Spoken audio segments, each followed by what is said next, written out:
நாம் தியானிக்கும்படியாய் தெரிந்து கொண்ட வேத வசனம் யாத்திரையாகம புத்தகம் 24வது அதிகாரத்தின் 12வது வசனம். யாத்திரையாகமம் அதிகாரம் 24 வசனம் 12. அப்பொழுது கர்த்தர் மோசேயை நோக்கி, நீ மலையின் மேல் என்னிடத்திற்கு ஏறி வந்து அங்கேயே இரு, நான் உனக்கு கற்பனைகளையும் நீர் அவர்களுக்கு உபதேசிக்கிறதற்கு நான் எழுதின நியாயப்பிரமாணத்தையும் கற்பனைகளையும் கொடுப்பேன் என்றார். ஒரு மனிதனை தம்மோடு இருக்கும்படி தேவன் அழைத்தார். அந்த அழைப்பு தான் இன்றைக்கு நாம் தியானிக்கும்படியாய் ஆவியானவர் என்னுடைய உள்ளத்திலே தந்திருக்கிறார். மோசே என்கிற மனிதனை குறித்து நாம் நன்றாய் அறிந்திருக்கிறோம். அநேக செய்திகளில் நீங்கள் கேள்விப்பட்டிருப்பீர்கள். அநேக தடவை வேதத்திலே அவரை குறித்து நீங்கள் வாசித்திருப்பீர்கள். தேவனால் முன்குறிக்கப்பட்டு தேவனால் அழைக்கப்பட்ட தேவ ஊழியர், கர்த்தருடைய மனிதன் மோசே.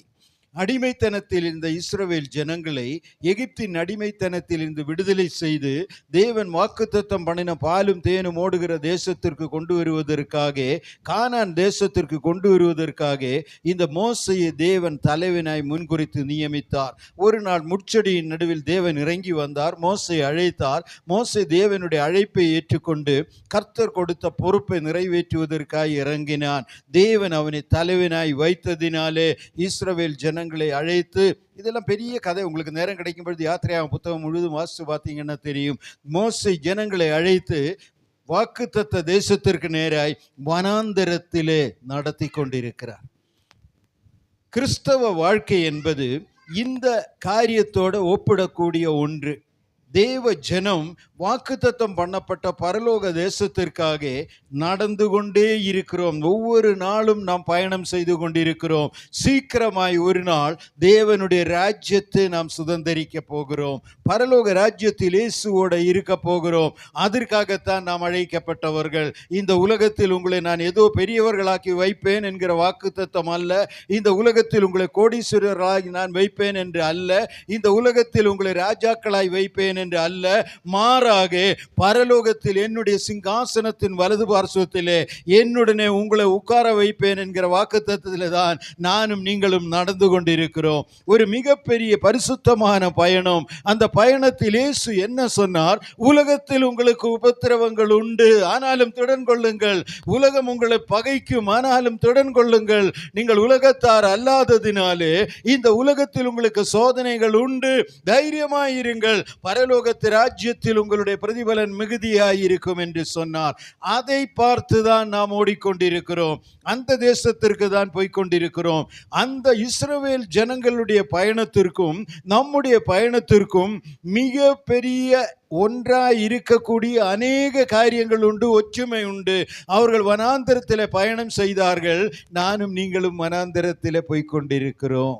இந்த உலகமாகிய வனாந்தரத்தில் போகும் பொழுது எதிரியாகிய பிசாசு நமக்கு விரோதமாய் பல காரியங்களை செய்வான்.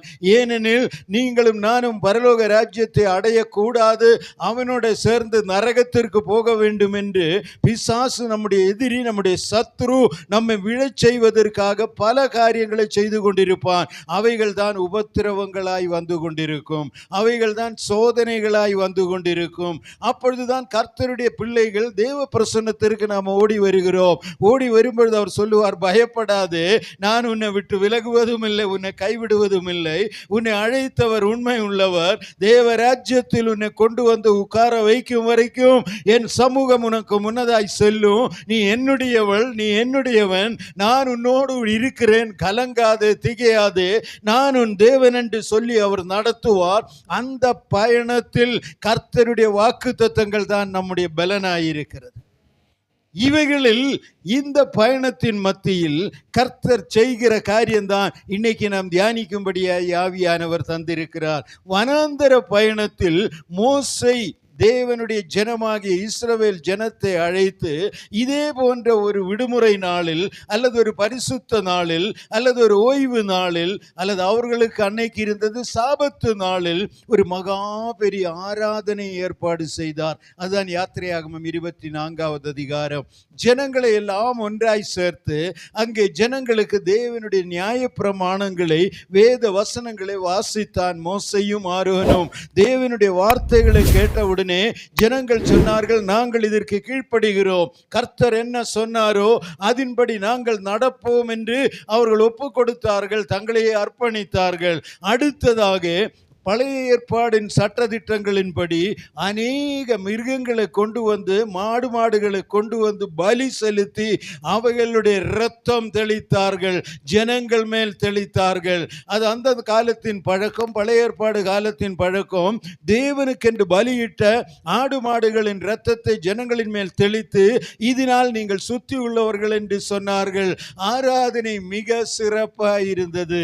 சற்று முன் பாஸ்டர் சொன்னார், வெள்ளிக்கிழமை தூர இருந்து ஒரு போதகர் ஊழியக்காரர் வந்து உபவாச ஜெபத்திலே செய்தி கொடுத்து ஜெபிக்கும் பொழுது ஆசீர்வாதமாய் இருந்தது.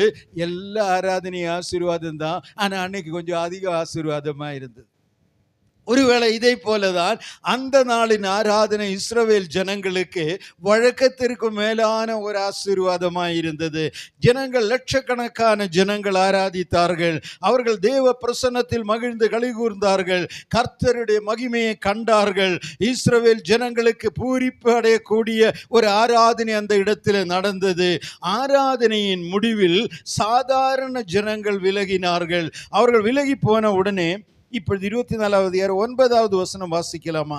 ஜனங்கள் போன உடனே 9வது வசனம், பின்பு மோசையும் ஆரோனும் நாதாபும் அபியூவும் இஸ்ரவேலருடைய மூப்பரில் 70 பேரும் ஏறி போய், போதும், குறிப்பிட்ட ஒரு சிலரே தேவாதி தேவன் அழைக்கிறார். மோசே, ஆரோன், நாதாபு, அபியூ, இந்த 4 பேரும் இஸ்ரவேல் ஜனங்களின் மூப்பர்களில் 70 பேருமாக 74 பேரை லட்சக்கணக்கான ஜனங்கள் நடுவில் இருந்து தேவன் அழைக்கிறார், நீங்க என்னிடத்திற்கு வாங்க. அவங்க போகட்டும், அவங்க வீடுகளுக்கு போகட்டும், பல பொறுப்புகள் இருக்கலாம், சமைக்கணும், சாப்பிடணும், ஞாயிற்றுக்கிழமை அல்லது ஓய்வு நாளில் தான் நாங்கள் என்னமோ விசேஷமா சாப்பிடுவோம், பரவாயில்ல, அவங்க சந்தோஷமா போய் சாப்பிடட்டும். நீங்க 74 பேர் தேவ பிரசன்னத்திற்கு ஏறிவாங்க.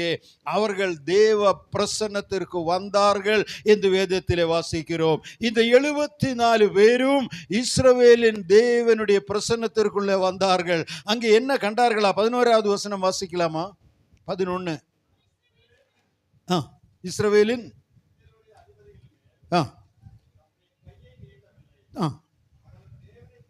அவர்கள் தேவனை தரிசித்து பின்பு புசித்து குடித்தார்கள். 10வது வசனம் வாசித்தீங்கன்னா, தேவனை தரிசித்தது எப்படி, அவருடைய தோற்றம் எப்படின்னு எல்லாம் அங்கே இருக்கிறது. நேரம் இல்லாதனால தான் நான் அங்கெல்லாம் வாசிக்காம திடீர்னு ஓடிக்கொண்டிருக்கிறேன். 11வது வசனத்தில் வேதம் சொல்லுகிறது, இந்த 74 பேரும் தேவனை தரிசித்தார்கள், தேவனுடைய மகிமையை கண்டார்கள், தேவனுடைய குரலை கேட்டார்கள். அவர்களுக்கு மகாபெரிய சந்தோஷம்.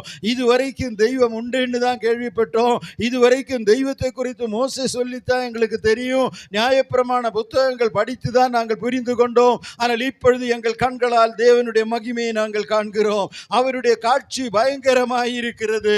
அதை கண்டு திருப்தி அடைந்து ஆசீர்வாதமான நாள் என்று சொல்லி அவர்களும் என்ன செய்தார்களா?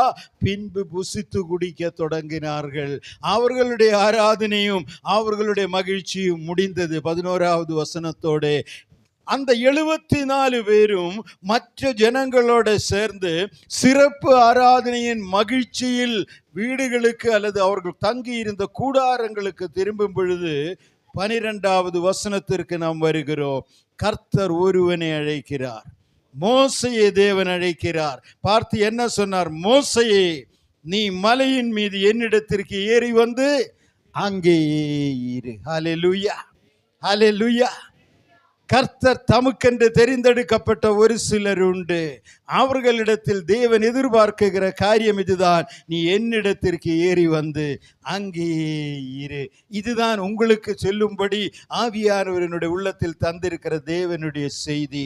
சாதாரண ஜனங்கள் ஒரு ஆராதனையில் திருப்தி அடையலாம். நமது இந்திய தேசத்தில், ஏன் உங்களுக்கு நான் சொல்ல வேண்டிய அவசியம் இல்லை, நீங்கள் குடியிருக்கிற ஊர்களில், கிராமங்களில் ஏதோ சில வழிபாடு வழிபாடுகள் நடத்தினதின் பின், ஏதோ சில கர்மங்கள் செய்ததின் பின் நாங்கள் தேவனை வழிபட்டோம் என்று சொல்லி திருப்தி அடைந்து போகிற ஜனங்கள் உண்டு. அவர்கள் போகட்டும், அவர்களை குறித்து தேவன் இங்கே எதுவுமே பேசவில்லை. அதற்கு மாறாக ஆலயங்களில் விசேஷித்த ஆராதனை நடக்குகிற அன்றைக்கு வருகிற 200க்கும் மேற்பட்டவர்கள் உண்டு. அவர்கள் தேவனுடைய மகிமையை கண்டு திரும்பி போவார்கள். ஆனால் எல்லாரும் திரும்பி போனதின் பின் ஒரு சிலரை கர்த்தர் அழைப்பார். அவர்களிடத்தில் தேவன் என்ன சொல்லுகிறார் தெரியுமா? நீ என்னிடத்திற்கு ஏறி வந்து அங்கேயே இரு. இந்த ஜனங்களுக்கான கட்டளைகளை உன் கரங்களிலே தர விரும்புகிறேன். ஹல்லேலூயா, ஹல்லேலூயா, ஹல்லேலூயா. ஆவியானவருடைய ஒத்தாசையோட சொல்கிறேன், அவ்விதமாய் தேவனால் முன்குறிக்கப்பட்டு அழைக்கப்பட்டவர்கள் இன்றைக்கு இந்த ஆலயத்தில் இருப்பதினாலே உங்களுக்கு சொல்லும்படி பரிசுத்த ஆவியானவர் தந்த தேவனுடைய வார்த்தைகளை உங்களுக்கு முன் சொல்லிக் கொண்டிருக்கிறேன். கர்த்தர் சொன்னார், என்னுடைய சமூகத்திற்கு ஏறி வந்து அங்கேயே இருக்க வேண்டும். நீ மற்றவர்களை விட வித்தியாசமானவன், வித்தியாசமானவள். ஆண்டவர் தெரிந்தெடுக்குகிற தேவனுடைய ஜனமும் எப்படிப்பட்டவர்கள் என்பதை தேவன் முன்னறிந்து இருக்கிறார். அதுதான் வித்தியாசம். இந்த வேதாகமத்தை நீங்க படித்து பாருங்க. கர்த்தர் ஒருவரை முன்குறித்து அழைக்கும் பொழுது எல்லா மனிதர்களும் தேவனால் அழைக்கப்பட்ட அத்தனை பேரும் சொன்ன ஒரு பதில் உண்டு. ஆண்டவரே, நான் எம்மாத்திரம், நான் யாரு? உங்களுடைய அழைப்பை பெற்று உங்கள் ஊழியம் செய்வதற்கு எனக்கு என்ன தகுதி?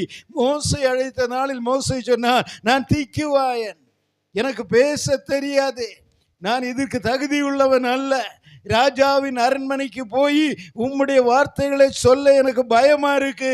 ஒருவனை கொன்னதினாலே ராஜாவுக்கு பயந்து அரண்மனையை விட்டு ராத்திரியோட ஓடி போனவன் நான். திருப்பி எப்படி ராஜாவின் அரண்மனையில போய் அவருக்கு முன் நிற்க முடியும்? நான் தகுதியற்றவன், தயவு செய்து என்னை அழைக்க வேண்டாம், வேற யாரையாவது அனுப்புங்கன்னு சொல்லி மோசே தேவனிடத்தில் பேசினான். யாரை வேணாலும் நீங்க பாருங்க. இன்னும் ஒருவரை சுற்றி காட்டி நான் கடந்து செல்ல விரும்புகிறேன். வேதாகமத்தில் நாம் வாசிக்கிற ஒரு தீர்க்கதரிசி எரேமியா தீர்க்கதரிசி. அற்புதமான தேவனுடைய மனிதன், கர்த்தருடைய வார்த்தைகளை கொண்டு வந்தவன், புலம்பல் புத்தகத்தை எழுதினவன், எரேமியா தீர்க்கதரிசன புத்தகத்தை எழுதினவன். அவரே தேவன் தீர்க்கதரிசியாய் அழைக்கும் பொழுது எரேமியா தீர்க்கதரிசன புத்தகம் 1வது அதிகாரம் 5வது வசனத்தை வாசித்து பாருங்கள். எரேமியா என்ன பதில் சொன்னான் அங்கே எழுதப்பட்டு இருக்கிறது. அவன் சொன்னான், நான் ஒரு சிறு பையன், பேசுவதற்கு தகுதியற்றவன், என்னை ஏன் அழைக்கிறீங்க? உங்க வார்த்தையை சொல்ல எனக்கு ஞானம் இல்லை, எனக்கு அறிவு இல்லை, எனக்கு வளர்ச்சி இல்லை. என்னை இந்த வேலைக்கு ஏன் தெரிந்தெடுத்திருக்கீங்க? ஆகாது, என்னை விட்டு வேற யாரையாவது பார்த்து கொள்ளுங்க. தேவனிடத்தில் புலம்பினான் எரேமியா. தேவன் என்ன பதில் சொன்னார் தெரியுமா? 10வது வசனத்திலே இருக்கிறது. 1:10, எரேமியா 1:10 வாசிக்கலாமா?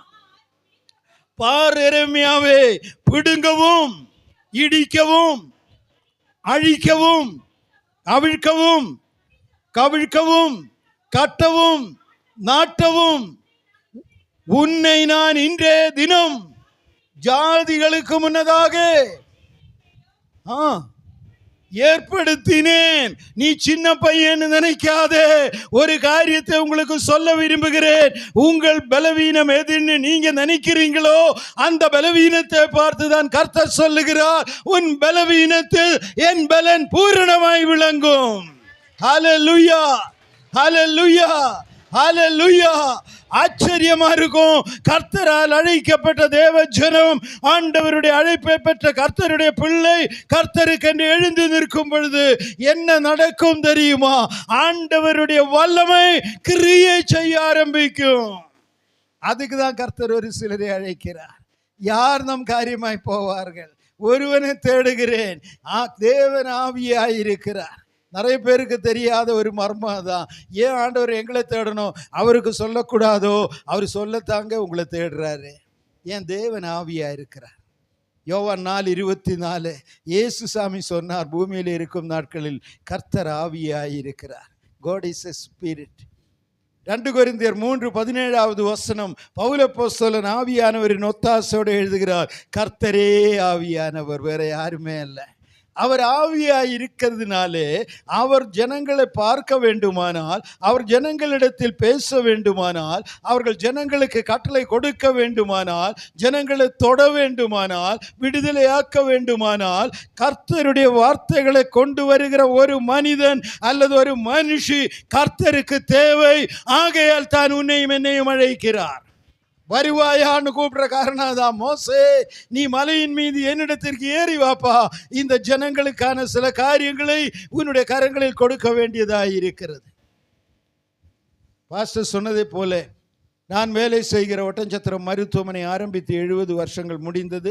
அந்த 70 வருஷங்களிலும் மருத்துவமனையில் வேலை செய்து வெளியே போனவர்களை நாங்கள் அழைத்து அவர்களுக்கென்று ஒரு தனி கூட்டத்தை ஏற்படுத்தி அவர்களை 3 நாள் தங்க வைத்து எல்லாம் நடந்துட்டு இருக்கு. நேற்று ராத்திரி அங்கிருந்து போன ஒருவர் நீலகிரி மாவட்டத்திலே கோத்தகிரி என்கிற இடத்திலே KMF மருத்துவமனை என்கிற ஒரு மருத்துவமனை உண்டு. Kotagiri medical fellowship. இன்னைக்கு அதனுடைய மெடிக்கல் சூப்பரண்டாக இருக்கிற டாக்டர் அவர் வந்திருந்தார். அவர் வந்து பல வருஷங்களுக்கு பிறகு சந்திக்கிறதுனாலே ஓடி வந்து என்னை கட்டி அணைத்து முத்தமிட்டார். அவர் முத்தமிட்டு எப்படி சார் இருக்கீங்கன்னு கேட்டார். நான் நல்லா இருக்கேன்னு நான் அவர்கிட்ட கேட்டேன், உங்கள் ஆஸ்பத்திரி எப்படி இருக்குது, கோத்தகிரி ஆஸ்பத்திரியை பற்றி எல்லாம் பேசுனேன். அவர் முதல்ல என்கிட்ட என்ன சொன்னார் தெரியுமா? சார், வாழ்நாள் முழுவதும் உங்களை மறக்க மாட்டேன் சார்னு. நான் நினச்சேன் ஏதோ வேலையில் ஏதோ உதவி செஞ்சுருக்கலாம், அப்படியா இருக்கலாம்னு சொல்லி அது பெருசாக எடுக்கல. பரவாயில்ல, உங்கள் அன்புக்கு நன்றின்னு. அவர் சொன்னார், ஏன்னு நீங்கள் கேட்கலையே, நான் உங்கள்கிட்ட சொல்லட்டா? நான் சொன்னேன், சொல்லுங்கள், எதுக்காக அப்படி சொன்னீங்க? அப்போ தான் அவர் சொல்கிறாரு, நான் ஒட்டன்சத்திரம் ஆஸ்பத்திரியில் வேலை செய்த நாட்களில் ஒரு நாள் மாலையில் கால்பந்து விளையாட்டுக்கு போயிருந்தேன், ஃபுட்பால். நாங்கள் போய் மைதானத்தில் விளையாடிட்டு இருந்தோம். ஒருவர் அடித்த பந்து சீக்கிரமாய் வந்து என்னுடைய வயிற்றில் அடிபட்டது.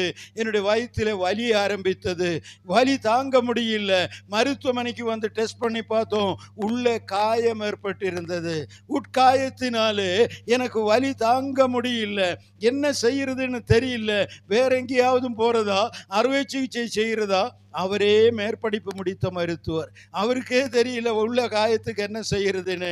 அவர் சொன்னார், வேதனையோடு இரவெல்லாம் கஷ்டப்பட்டேன், பல மாத்திரைகளை எடுத்தேன். அடுத்த நாள் ஞாயிற்றுக்கிழமை ஒட்டன்சத்திரத்தில் உள்ள ஒரு குறிப்பிட்ட சர்ச்சினுடைய பெயரை சொல்லி ஞாயிற்றுக்கிழமை ஆராதனைக்கு போய் வந்து மருத்துவமனை சிகிச்சை பார்த்து கொள்ளலாம் என்று அந்த சர்ச்சில் நாங்கள் ஆராதனைக்கு வந்திருந்தோம். தற்செயலாக அன்னைக்கு நீங்கள் தான் அந்த சர்ச்சில் செய்தி கொடுத்துட்டு இருந்தீங்க.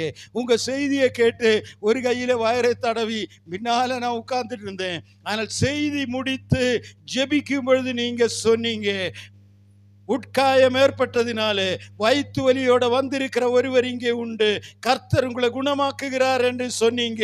அந்த நொடியிலே என்னுடைய வலி நின்றது. இதுவரைக்கும் எனக்கு அந்த பிரச்சனை இல்லைன்னு, அதனால உங்களை மறக்க மாட்டேன்னு சொன்னார். சொல்லிட்டு அவர் சொன்னார், உங்களுக்கு ஞாபகம் இருக்கா? நான் சொன்னேன், எனக்கு எங்க ஞாபகம் இருக்கு, நான் வாரம் ஒரு இடமா போறவன், எனக்கு என்ன ஞாபகம் இருக்கு, உங்களுக்கு தான் தெரியும். அவர் சொன்னார், நான் மறக்க முடியாது சார். நான் சொன்னேன், நான் அப்பமே மறந்துட்டேன், எனக்கு அது ஞாபகம் வைக்கணும்னு அவசியம் இல்லை. ஏன் இந்த காரியத்தை நேற்று ராத்திரியில் சொன்னதை இன்னைக்கு சொல்றேன் தெரியுமா? தேவன் அந்த மனுஷனை குணமாக்க விரும்பினார். ஆனால் குணமாக்கும் தேவனுடைய வார்த்தையை கொண்டு வர ஒருவனே கர்த்தர் தேடினார், அவ்வளவுதான். அந்த மனிதன் எங்கே? அதுதான் கர்த்தர் இந்த நாட்களிலே அழைத்து கொண்டிருக்கிறார். மோசேயே, நீ என்னுடைய சமூகத்திற்கு ஏறி வா, இந்த ஜனத்திற்கு தேவையான கட்டளைகளை நான் உன் கரங்களிலே கொடுக்க விரும்புகிறேன். ஸ்தோத்திரம். ஒருவேளை கேட்கலாம், எங்க ஜாதியில் இருந்து, எங்க மதத்தில் இருந்து, எங்க ஊரில் இருந்து கர்த்தர் என்னை பிரித்தெடுத்து கொண்டு வந்தார், அதனால இப்ப எனக்கு பிரச்சனை தான், அதனால இப்ப எனக்கு சோதனை தான். ஏன் கர்த்தர் இப்படி என்னை போட்டு இப்படி உத்தரவுப்படுத்துறாரு? ஏன் ஆண்டவரே எனக்கு இந்த பிரச்சனை? என் தேவன் உங்களிடத்தில் அன்பாய் சொல்லுகிற காரியம், எங்கிருந்து நீ வந்தாயோ அவர்களுக்குரிய தேவ வல்லமையை வெளிப்படுத்த உன்னை தேவன் தெரிந்தெடுத்ததினாலே உன்னை அவருடைய சமூகத்தில் நிறுத்தி இருக்கிறார். என் சமூகத்திற்கு ஏறிவா, அங்கே அந்த ஜனத்திற்குரிய சில காரியங்கள் ஆயத்தமாய் இருக்கிறது. அவைகளை நான் உன் கரங்களிலே தருவேன். நினைக்கலாம், நாங்க என்னமோ பெரிய பட்டதாரியா இருந்தா தான் முடியும், எங்களுக்கு மருத்துவ படிப்பு இல்லையே, எங்களுக்கு பட்ட படிப்பு மேல்பட்ட படிப்பு இல்லையே. வேணும்னு யாரு சொன்னது? உன்னுடைய பலவீனம் தான் கர்த்தருடைய பலன். ஹல்லேலூயா. எனக்கு உண்டுன்னு சொல்றவங்களை கர்த்தர் இது வரைக்கும் பயன்படுத்தினதாக வரலாறு இல்லை. உனக்கு உண்டுன்னா நல்லதை போய் செய்யுன்னு சொல்லி அனுப்பி விட்டுருவார். ஆண்டவரே எனக்கு இல்லைன்னு சொன்னா நீ ஏன் கவலைப்படுற, நான் இருக்கிறேன். அப்பதான் அவரு சொல்லுவார், நீ ஏன் கவலைப்படுற, எனக்கு தெரியல ராஜா, நான் இதுக்கு போதுமானவன் அல்ல, என்னுடைய பலவீனம் உங்களுக்கு தெரியுமே. இன்னைக்கு இங்க நிக்கிறேன்னா ராத்திரி ஆண்டவர்கிட்ட சொன்ன வார்த்தை அதுதான், என் பலவீனம் உங்களுக்கு தெரியுமே, நான் யாருன்னு உங்களுக்கு தெரியுமே, உங்க வார்த்தை சொல்ல தகுதியற்றவன், ஜப குறை உள்ளவன், நீங்க வந்தாலே ஒழிய ஒன்றும் நடக்காது, நீங்க வாங்க, வந்து உங்க பிள்ளைகளுக்கு என்ன சொல்லணுமோ சொல்லுங்க. நடுராத்திரியிலே என் தகப்பன் சொன்னார், நான் தானே உன்னை அனுப்புறேன், தைரியமா போ, இதுவரைக்கும் கூட இருந்தவர் உன்னை விட்டு விலக மாட்டார், என்னுடைய சமூகம் உனக்கு முன்னதாய் செல்லும். அதுதான் பலன், அதுதான் பலன். அவர் கூட இருக்கும் பொழுது கர்த்தருடைய பலன் அது வல்லமையாய் விளங்கும். ஹல்லேலூயா. மோசேயை தேவன் அழைத்தார், என் சமூகத்திற்கு ஏறி வா. 3 காரியங்கள் ஆவியானவர் தெளிவாக பேசும்படி கட்டளையிட்டார். அதில் முதலாவது காரியம் தேவனுடைய அழைப்பு தான். நீ என்னிடத்திற்கு வா, இதை கர்த்தர் அழைப்பார். அன்னைக்கு மோசே வரலன்னா என்ன நடந்திருக்கும்? 10 கட்டளைகள் கொடுத்திருக்க முடியாது. தேவன் கற்பலகைகளிலே 10 கட்டளைகளை எழுதி மோசையின் கரங்களில் கொடுத்ததாக வேதத்திலே இந்த 24வது அதிகாரம் 25வது அதிகாரத்திலே வாசிக்கிறோம். மோசே மாத்திரம், ஆண்டவரே எனக்கு இங்க நிறைய பொறுப்புகள் இருக்கு, இந்த ஜனங்களை எல்லாம் கவனிக்கணும், நான் மலையில வந்து உட்கார்ந்துட்டு இருந்தா வேலையாகாது, அதனால வேற யாரையாவது பார்த்துக்குங்க. மாத்திரமல்ல, தேவன் பட்சிக்கிற அக்கினியா இருக்கிறார், நீங்க மலையில இறங்கும் பொழுது மலையின் நெருச்சி எல்லாம் அக்கினியினால் நெருப்பினால் நிறைந்து இருக்கு. 24வது அதிகாரம் கடைசி பகுதிக்கெல்லாம் நீங்க வாசித்தீங்கன்னா 16வது வசனம், 24வது அதிகாரம் 16வது வசனம், கர்த்தருடைய மகிமை சீனாய் மலையின் மேல் தங்கி இருந்தது, மேகம் 6 நாள் அதை மூடி இருந்தது, 7ஆம் நாளில் அவர் மேகத்தின் நடுவில் இருந்து மோசேயே என்று கூப்பிட்டார். அடுத்த வசனம், மலையின் கொடுமுடியிலே கர்த்தருடைய மகிமையின் காட்சி இஸ்ரவேல் புத்திரருடைய கண்களுக்கு பட்சிக்கிற அக்கினியை போல் இருந்தது. தேவன் இறங்கின மலை பட்சிக்கிற அக்கினியை போல் எரிந்து கொண்டிருந்தது. இப்ப ஆண்டவர் சொல்றாரு, இந்த அக்கினிக்குள்ளதான் உன்னை அழைக்கிறேன், ஏறி வாங்க, அங்கே வந்து இரு, நான் உங்ககிட்ட பேசணும்.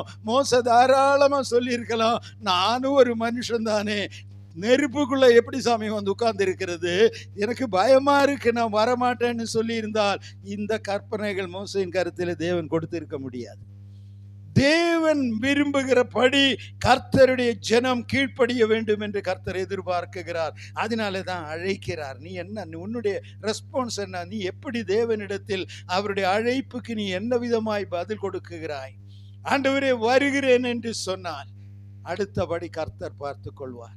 என்னுடைய சாக்குகளை சொல்லிக் கொண்டிருந்தால் கர்த்தர் உன்னை பயன்படுத்த முடியாது. தேவனுடைய அழைப்பில் உள்ள சிறப்பு அதுதான். முதல் படிக்கு கீழ்ப்படியாதவன் ஒரு நாளும் ஊழியத்தில் 2வது படியை பார்க்க போவதில்லை. அந்த முதல் படி ஆண்டவர் ஒரு வேளை சொல்லலாம், பிறருக்காய் ஜெபிக்க நான் உன்னை அழைக்கிறேன், நீ வேற எதுவும் செய்ய வேண்டாம், கொஞ்சம் அதிகாலையில் எழுந்து அவர்களுக்காய் ஜெபம் பண்ணு, யாருக்கெல்லாம் ஜெபம் பண்ணணும்னு நான் உனக்கு சொல்றேன், நீ அவர்களுக்காய் ஜெபம் பண்ணுன்னு ஆண்டவர் ஒருவேளை நிறைய பேருக்கு அவர் சொல்லுகிற முதல் படி அதுதான். அந்த இடத்துல நின்று நான் காலையில வேலைக்கு போகணும், மாலையில சமைக்கணும், குழந்தைகளை கவனிக்கணும், பிள்ளைக்கு ஹோம்ஒர்க் சொல்லி கொடுக்கணும், இதுக்கடையில தூங்குறதுக்கு டைம் ரொம்ப கம்மியா இருக்கு, அதுக்கு மேல எங்க சாமி காலையில எந்திரிக்கிறது, அது கொஞ்சம் கஷ்டம்னு சொன்னா அந்த முதல் படியை காணாமல் 2வது படிக்கு நீ போறதில்லை. அந்த முதல் படி தேவனுடைய வார்த்தையின்படி அவருடைய வார்த்தைக்கு கீழ்ப்படிந்து எழுந்திருந்து அவர் யாருக்காக ஜெபிக்க கட்டளையிடுகிறாரோ அவர்களுக்காக ஜெபிக்க நீ ஆரம்பிச்சீங்கன்னா படிப்படியாய் படிப்படியாய் படிப்படியாய் ஒரு மர்மத்தை அறிவீங்க. இந்த ஜெபம் மட்டுமல்ல, அசுத்தாவிகளை துரத்துகிற வல்லமை கர்த்தர் உன்மேல் வைப்பதை நீங்க அறிந்து கொள்வீங்க. 2வது படிக்கு கர்த்தர் கொண்டு வருவார். நான் நேசிக்கிற ஒரு அன்பு தாய் உண்டு, அவங்களுக்கு படிப்பறிவு எல்லாம் ஒன்றும் கிடையாது, பாமர ஸ்திரீ, பாட்டி அம்மா வேற, அவங்களுக்கு எந்த அறிவும் கிடையாது.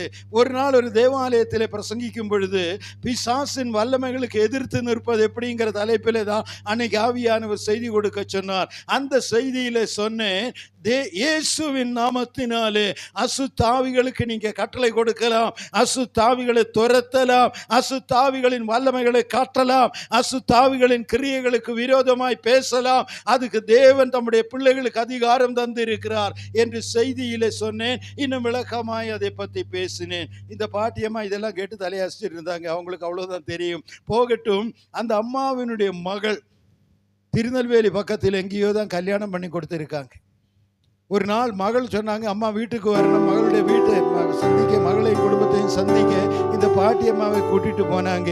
அங்கே போனால் பக்கத்து வீட்டில் இருந்து பயங்கர கூச்சல் சப்தம், என்னமோ அழுகையின் சத்தம், என்னென்னமோ சத்தம் எல்லாம் கேட்குது. அதனால் இந்த அம்மா கேட்டாங்களா, என்னடி பக்கத்து வீட்டில் இப்படி சத்தம் எல்லாம் கேட்குது, என்ன நடக்குது? அப்போ தான் மக சொன்னா, அந்த வீட்டில் பேய் பிடித்த ஒரு பொண்ணு, ஒரு வாலிப பிள்ளைக்கு பேய் பிடித்து இருக்கிறது. அதை வீட்டுக்குள்ளே பூட்டி வச்சிருக்காங்க. அது வெளியே வந்தால் அடிப்பான், உதைப்பான், கெட்ட வார்த்தை தான் பேசுவா. அதனாலே அவங்க வீட்டுக்குள்ள பூட்டி வச்சிருக்கிறாங்க. அதுக்கு தூக்கமே கிடையாது. ராத்திரியும் பகலும் இப்படி செவத்துல போட்டு அடிப்பாங்க, கெட்ட வார்த்தை பேசுவாங்க, யாரைய திட்டுவாங்க, சத்தம் எல்லாம் கேட்டுட்டு இருக்கும். நீங்க அதை பத்தி கவலைப்பட வேண்டாமா, அது அப்படியே நடந்துட்டு இருக்கும். அதை பத்தி ஒன்றும் நீங்க கவலைப்பட வேண்டாம். இந்த பாட்டி அம்மா அதெல்லாம் கவனித்துட்டு ராத்திரி தூங்க போகும்போது பக்கத்து வீட்டிலிருந்து சத்தம் வந்துட்டே இருக்கு. இந்த அம்மா ஜெபிக்கலான்னு முழங்கால் படி போட்டாளா தன்னுடைய அறையிலே. ஜெபிக்க முடியல, ஏன்னா பக்கத்துல தான் இந்த அறை, அங்கிருந்து இதுதான் வந்துட்டு இருக்கு. இந்த பாட்டி அம்மாவுக்கு ஜெபிக்கவும் முடியல, தூங்கவும் முடியல. படுக்கையிலே படுத்து இருக்கும் பொழுது அந்த அம்மா நினைச்சாங்க, போன ஞாயிற்றுக்கிழமை தானே ஒருத்தர் சொன்னாரு, இயேசுவின் வல்லமையினால் அசுத்தாவிகளை கடிந்து கொள்ளலாம், அசுத்தாவிகளுக்கு கட்டளையிடலாம், அசுத்தாவிகளை துரத்தலாம், அசுத்தாவின் கிரியைகளை முறியடிக்கலாம், இதெல்லாம் ஒருத்தர் சொன்னாரு. அப்புறம் அந்த அம்மா சொன்னாங்க, அதெல்லாம் அவங்களுக்கு ஊழியக்காரங்களுக்கு சரி, நான் யாரு? எனக்கு படிப்பும் இல்லை, அறிவும் இல்லை, வேதம் வாசிக்கவும் தெரியாது. நான் ஒரு சாதா ஒரு ஸ்திரீ. இந்த வயசு காலத்தில் நான் போய் இதெல்லாம் செய்ய முடியுமா? அந்த அம்மா சொன்னாங்க, அதெல்லாம் நம்மளுக்கு ஒத்து வராது அப்படின்னு படுத்திருந்தாளா. காலையில் மறுபடியும் ஜெபிக்கலான்னு முழங்கால் படி போட்டப்போ கர்த்தருடைய குரல் தொனிக்க ஆரம்பித்தது, என் நாமத்தினால நீங்கள் அசுத்தாவிகளை துரத்துவீர்கள். இந்த அம்மாவுக்கு புரியல, என்னதான் சொல்றாரு, இது கஷ்டமா இருக்கு, அவங்களுக்குள்ள ஒரு போராட்டம், இப்படி ஒரு காரியம் நடக்குமா? கடைசியில காலையில ஒரு 10 மணி அளவில் அந்த தாய் தன்னுடைய மகளை கூப்பிட்டு சொன்னாளா, அந்த பக்கத்து வீட்டில் பூட்டை போட்டிருக்கிற அந்த பிள்ளையை நான் பார்க்க முடியுமா? இவ சொன்னா, ஏம்மா பைத்தியக்காரி மாதிரி பேசிட்டு இருக்கிறேன், போன அடிப்பாம்மா, அவன் ரொம்ப பயங்கரமாக இருக்குது, வயலண்டாக இருக்குது, நீங்கள் போனீங்கன்னா உததான் விழும். இந்த அம்மா சொன்னாங்க, அடி விழுந்தாலும் பரவாயில்ல, நான் பார்க்கணுமே. அவங்க சொன்னாங்க, பக்கத்து வீட்டுக்காரங்க அனுமதிக்க மாட்டாம்மா, அவங்களுக்கு தெரியும் அந்த பிள்ளை எப்படி இருக்குன்னு. இந்த பாட்டி அம்மா பக்கத்து வீட்டுக்கு போனாங்க. அந்த வீட்டுக்காரர்கிட்ட கேட்டாங்க, உங்கள் பிள்ளை இப்படி, நான் வந்ததிலிருந்து கவனிச்சுட்டு இருக்கிறேன், காரியம் எல்லாம் சொன்னாங்க, நான் அந்த பிள்ளையை பார்க்கலாமா? அவர் சொன்னார், நீங்கள் எல்லாம் பார்க்க வேண்டாம், அதை அடிப்பாம்மா, நீங்கள் இங்கே வந்துட்டு மக வீட்டுக்கு வந்துட்டு நீங்கள் அடி வாங்கிட்டு போகணுன்னு என்ன இருக்கு, எதுக்கம்மா வரீங்க? வேண்டான்னாங்க.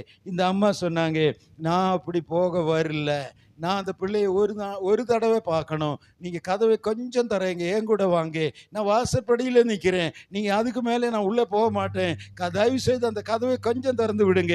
வீட்டுக்காரர், ஐயா சரி, இனி நடக்கிறது உங்கள் இஷ்டம்னு சொல்லி மெதுவாக போய் கதவை திறந்து இந்த பிள்ளை இருக்கிற அறையை காமிச்சு, அதுதான் என் மகன்னு சொன்னாளா. அந்த பாட்டியம்மா என்ன செஞ்சா தெரியுமா? அந்த பிள்ளையை பார்த்தாள். அந்த பிள்ளை பாட்டியம்மாவை பார்த்து பயந்துட்டாள். ஏன்னா இந்த அம்மா அபிஷேகம் பெற்றாம்மா. பயந்து நடுங்கி பின்னாலே நடக்க ஆரம்பித்ததா. பின்னாலே அந்த பிள்ளை நடக்க வாசற்படியிலே நின்று அந்த அம்மா சொன்னாள், இயேசுவின் நாமத்தில் பொல்லாத ஆவியை இந்த மகளை விட்டு விலகுன்னு சொன்னாள். அடுத்த வினாடி அசுத்தாவி அந்த மகளை கீழே தள்ளி விட்டு விலகி போயிடுச்சு. அந்த பிள்ளை விடுதலை ஆயிடுச்சு. அந்த அம்மா திரும்ப வந்து சாட்சி சொன்னாங்க, ஐயா நீங்கள் சொல்லும்போது நான் நம்பல, நீங்கள் சொல்லும் பொழுது எனக்கு எந்த விசுவாசமும் இல்லை, ஆனால் இந்த மாதிரி ஒரு சூழ்நிலையில் அது நடந்துச்சு ஐயா, இந்த படிப்பறிவு இல்லாத நான் சொன்னையும் ஒரு பிசாசு போயிடுச்சியா. நான் சொன்னேன், பாட்டி அம்மா, பரலோகத்து தேவனுக்கு பூமியின் படிப்பறிவு தேவையில்லை, அவர் சர்வ ஞானி.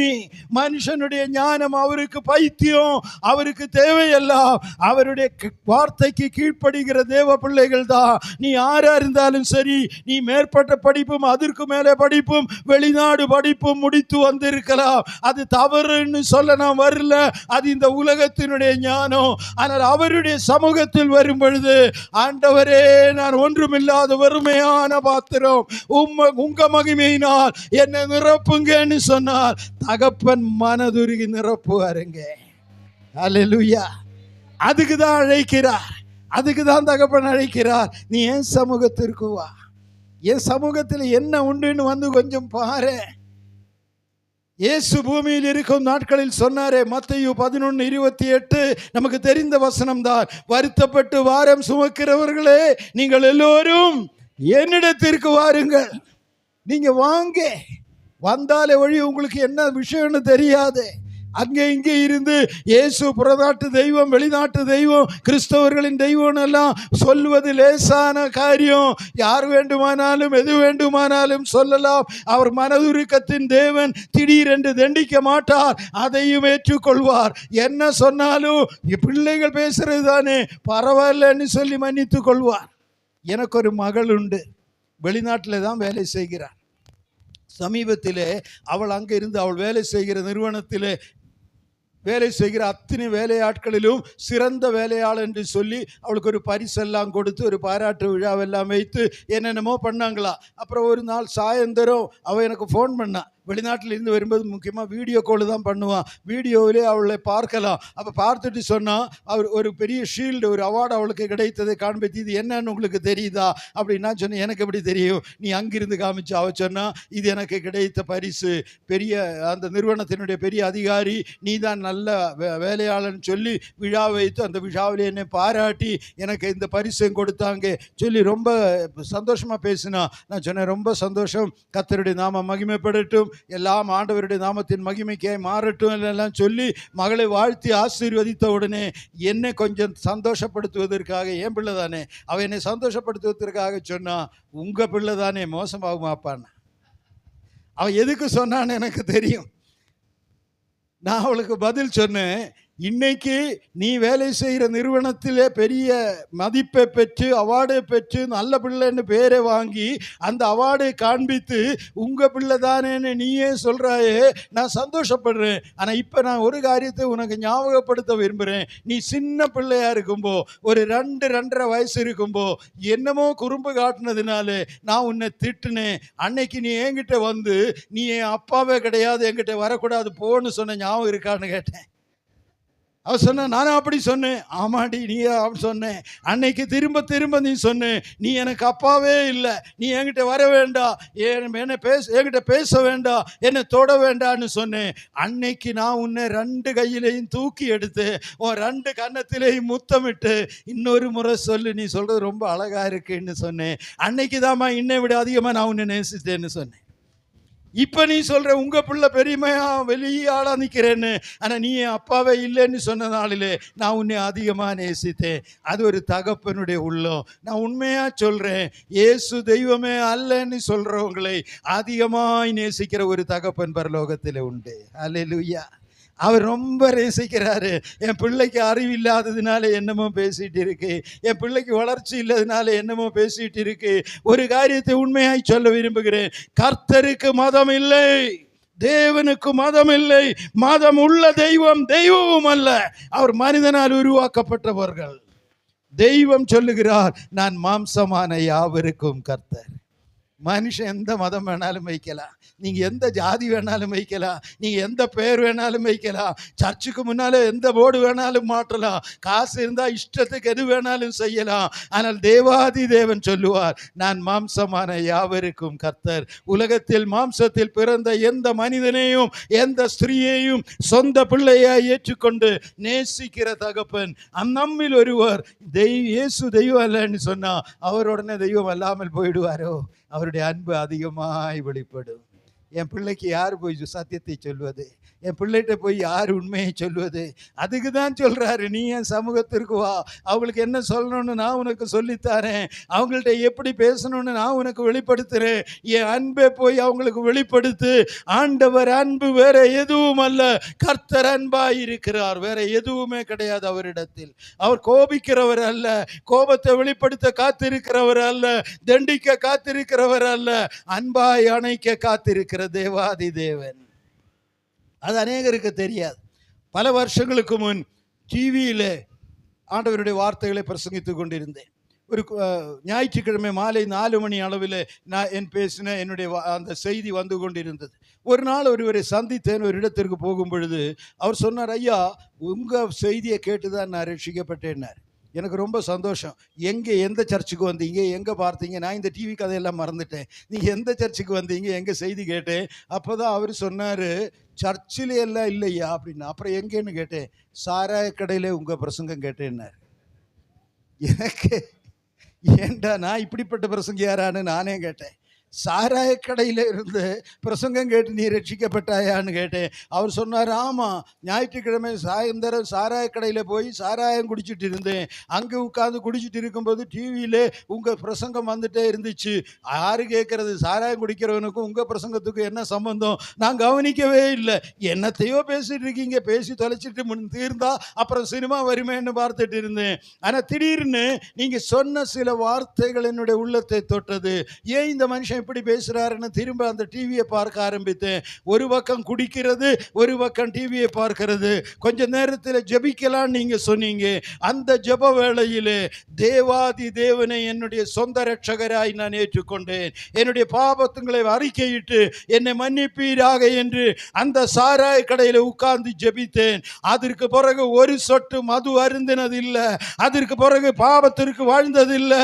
இன்னைக்கு கர்த்தருடைய பிள்ளையாய் வாழ்ந்து கொண்டிருக்கிறேன். அவர் சொன்ன பிறகு அவருடைய சாட்சியை கேட்ட உடனே நான் சொன்னேன், நான் நினைக்கிறேன் சர்ச்சில் போய் பிரசங்கம் பண்ணா தான் ஆண்டவருக்கு புரியணும்னு. என் ஆண்டவர் உன்னை தேடி சாராய கடைக்கு வந்தாரே, அதை விட பெரிய அன்பு எங்கேயா இருக்கு? சாராய கடையில் தேடி வர்ற ஆண்டவர் பெரிய அன்பு இல்லை. அதை விட பெரிய அன்பு யார்கிட்ட இருக்கு? அவருக்கு இதெல்லாம் கிடையாதுங்க. நானும் நீங்களும் நினைக்கிறபடி என்னையும் முன்னையும் பார்க்குகிற தேவன் அல்ல. அவருடைய பிள்ளையாய் ஏற்றுக்கொண்டு செல்ல பிள்ளை அல்லவான்னு சொல்லி என் சமூகத்திற்கு வா, நான் உன்னை பரலோகத்தில் கொண்டு போகத்தான் காத்திருக்கிறேன். இந்த பூமியில் உன்னை வைக்க எனக்கு விருப்பம் இல்லை. நரகத்தில் உன்னை அனுப்பவும் எனக்கு பிரியம் இல்லை. நீ மோட்சத்தில் என் கூட வரணும், அதுதான் என் விருப்பம். ஆண்டவருடைய விருப்பம் அதுதான். பரலோகத்தில் என்னையும் முன்னையும் வைக்கணும். அதுக்கு தான் கர்த்தர் அழைக்கிறார். என் பிள்ளைகள் நரக அக்கினியில போய் தவிப்பதை என்னால் சகிக்க முடியாதுன்னு சொல்கிற ஆண்டவர். யோவான் 14வது அதிகாரம் 2-3 வசனங்களை வாசித்து பாருங்கள். இயேசு பூமியில் இருக்கும் நாட்களில் சொன்னார், நான் உங்களுக்கு ஒரு இடத்தை ஆயத்தம் பண்ண போகிறேன். இடத்தை ஆயத்தம் பண்ணின பின் நான் இருக்கிற இடத்தில் நீங்களும் இருப்பதற்கு மறுபடியும் வந்து உங்களை என்னிடத்தில் சேர்த்துக் கொள்வேன். எவ்வளவு பெரிய அன்பு பாருங்க. இன்னும் பாருங்க, கடைசியாக இயேசு இந்த உலகத்தில் ஜெபித்த ஒரு ஜெபம் யோவான் 17வது அதிகாரத்தில் எழுதப்பட்டிருக்கிறது. அந்த 17வது அதிகாரம் 24வது வசனத்தை வாசித்து பார்த்தீங்கன்னா, பிதாவை நோக்கி ஜெபிக்கும் பொழுது இயேசு ஜெபிக்கிறார், பிதாவே, நான் இருக்கிற இடத்தில் இவர்களும் இருக்க வேண்டும் என்று விரும்புகிறேன். ஹல்லேலூயா, ஹல்லேலூயா, ஹல்லேலூயா. எத்தனை பேர் சொல்லுவாங்க இந்த வார்த்தை? நான் இருக்கிற இடத்தில் இவர்களும் இருக்க வேண்டும் என்று விரும்புகிறேன். ஹல்லேலூயா. எவ்வளவு பெரிய அன்புங்க. பரலோகத்தில் அவர் எங்கே இருக்கிறார் தெரியுமா?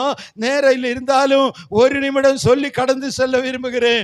கோடா கோடி தூதர்கள் ஆராதிக்கிற இடத்தில், ஓயாமல் ஒரு ஆராதனை நடக்குகிற இடத்தில், நமக்கு முன் மரித்து பரலோகத்திற்கு போன பரிசுத்தவான்களின் ஆத்துமாக்கள், ஒருவராலும் எண்ணி தீர்க்க முடியாத ஆத்துமாக்கள் சிங்காசனத்தை சுற்றி நின்று குருத்தோலைகளை கரங்களில் எடுத்து கர்த்தர் பரிசுத்தர் பரிசுத்தர் பரிசுத்தர் என்று ஆராதிக்கிற இடத்தில், பரலோகத்தின் 24 மூப்பர்கள் தங்கள் கிரீடங்களை அவருடைய பாதத்தில் வைத்து சாஷ்டாங்கம் வணங்குகிற இடத்தில், பரலோகத்தின் 4 ஜீவன்கள் அவருக்கு முன் முகங்குப்புற விழுந்து அவரை ஆராதித்து கொண்டிருக்கிற இடத்தில், சூரியனை விட மகிமையான முகத்துடனே சூரியனை விட பிரகாசமானவர் சொல்கிறார், இங்கே என் பிள்ளை இருக்க வேண்டும் என்று நான் விரும்புகிறேன். ஆமென், ஆமென், ஆமென். தூதர்கள் ஆச்சரியப்படுவார்கள், ஐயா, நீங்களும் நானும் இயேசு ராஜாவின் வலது பக்கத்தில் மகிமையின் சிங்காசனத்தில் அமர்ந்திருக்கும் பொழுது பரலோக தேவ தூதர்கள் கேட்பார்கள், இவங்க யாரு, எப்படி இங்க கொண்டு வந்தீங்க? அவர் சொல்லுவார், என் இரத்தத்தினால் மீட்கப்பட்ட என்னுடைய பிள்ளை. ஆமென், ஹல்லேலூயா, ஹல்லேலூயா. அதுக்கு தான் அழைக்கிறார். என் சமூகத்திற்கு வாயே, என்கிட்ட வாயே. நான் இந்த பூமியில் இருக்கிற நாட்களில் உனக்கு சில காரியங்கள் எல்லாம் சொல்ல வேண்டியதா இருக்கு, உன்னை பலப்படுத்த வேண்டியதா இருக்கு. ஆவிக்குரிய வாழ்க்கையில் ஒருவரும் ஒரே நாளில் வளர்ந்தது இல்லை, வளரவும் முடியாது. படிப்படியாய்த்தான் வளர முடியும். ஆண்டவருடைய சமூகத்தில் வந்து நிற்க முடியுமா? அதுக்கு தான் அவர் அழைக்கிறார். அங்கே வரும்பொழுதுதான் நம்முடைய வாழ்க்கையின் பிரச்சனைகளை அவர் அறிந்து கொள்வார். தேவ சமூகத்தில் வந்து நிற்கும் பொழுது அவர் நம்மளை உற்று பார்க்குகிறவர். இயேசு நம்மை பார்க்கும் பொழுது அவர் முகத்தை அல்ல, இருதயத்தை பார்க்குகிற தேவன். உங்கள் உள்ளத்தின் பாரங்கள் என்ன? உங்களுடைய பெருமூச்சுகள் என்ன? என் பிள்ளை ஏன் இவ்வளோ கஷ்டப்பட்டுட்டு இருக்கு?